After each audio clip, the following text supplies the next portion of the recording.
Salut tout le monde! Aujourd'hui, on s'attaque à un morceau de l'exposé oral qui, on va se le dire, fait souvent un peu peur. La discussion. Mais pas de panique, on va décortiquer ça ensemble, puis je vais vous donner un plan de match super simple pour que ça se passe bien. Cette fameuse discussion de 10 minutes, je le sais, ça peut être vraiment intimidant. On se dit qu'on doit défendre nos idées, animer la conversation, faire parler les autres. C'est facile de se sentir un peu dépassé, de ne pas savoir par où commencer. C'est tout à fait normal de ressentir ce stress-là. Alors, la première chose qu'on va faire pour se débarrasser de ce stress-là, c'est de changer notre perception. On veut changer les règles du jeu en quelque sorte. Oublions l'idée d'un examen, puis regardons ça d'une toute nouvelle façon. Ça va nous permettre de reprendre le contrôle. OK, regardez bien ça. À gauche, on a l'examen. C'est intimidant, c'est stressant. À droite, on a le jeu. C'est stratégique, c'est interactif, puis on peut le contrôler. Bien, à partir de maintenant, on va voir la discussion comme un jeu. Un jeu où on connaît les règles et où on a un plan pour gagner. Et le but de ce jeu-là, c'est quoi exactement? C'est pas juste de parler tout seul. Le vrai but, c'est de créer un échange, un vrai dialogue. On veut confronter des idées, on veut les défendre, puis surtout, on veut faire réagir les autres. C'est ça la clé du succès. Bon, maintenant qu'on est dans l'esprit d'un jeu, il faut bien commencer la partie. Puis comme dans n'importe quel sport, tout part du coup d'envoi.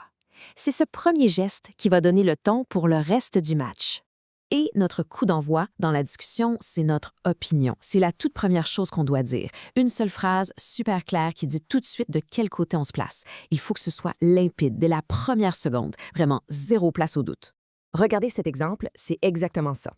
Selon moi, les réseaux sociaux nuisent plus à la société qu'ils ne l'aident. Bam! C'est direct, c'est clair, c'est assumé. On sait tout de suite où la personne s'en va. Le match est officiellement commencé. OK, le coup d'envoi est fait, la partie est lancée. Maintenant, la question qui tue. Comment on fait pour marquer des points? Comment on s'assure que nos arguments ne sont pas juste lancés en l'air, mais qui frappent la cible à chaque fois? Pour marquer des points à coup sûr, on va utiliser une technique que j'appelle le combo 1-2. C'est simple. D'abord, on lance notre argument, notre idée. C'est le premier coup. Puis, tout de suite après, on enchaîne avec la justification. Un exemple, un fait, une statistique. C'est le deuxième coup qui vient solidifier le premier. Puis la beauté de cette technique-là, c'est que ce fameux combo argument-justification, ça répond directement à ce qui est demandé dans la grille d'évaluation.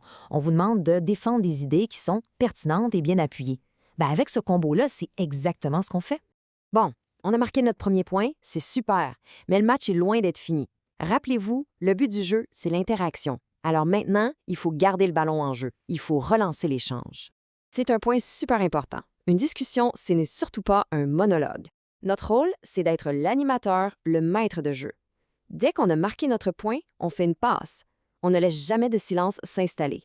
Alors, comment on fait une bonne passe? Voici 3 techniques super efficaces. On peut poser une question directe à quelqu'un. On peut aussi lancer une information choc du genre « Saviez-vous que ?» ou encore on peut utiliser une question rhétorique, une question qui fait réfléchir tout le monde. OK, on a maintenant toutes les pièces du casse-tête. On sait comment faire le coup d'envoi, comment marquer les points puis comment relancer. Il ne reste plus qu'à mettre tout ça ensemble dans un plan de match concret et facile à suivre. Et voici le plan de match. C'est une boucle toute simple qu'on peut répéter. 1. On lance notre opinion. 2. On fait notre combo argument plus justification. 3. Tout de suite après, on relance la discussion. Et 4. On recommence la boucle avec un nouvel argument. C'est tout. L'avantage énorme de suivre cette boucle, c'est que ça nous donne le plein contrôle. On sait toujours où on s'en va. Ça nous aide à bien gérer notre temps, ça évite les blancs, puis surtout, ça bâtit la confiance. On n'est plus en mode panique, on est en mode contrôle. Et voilà.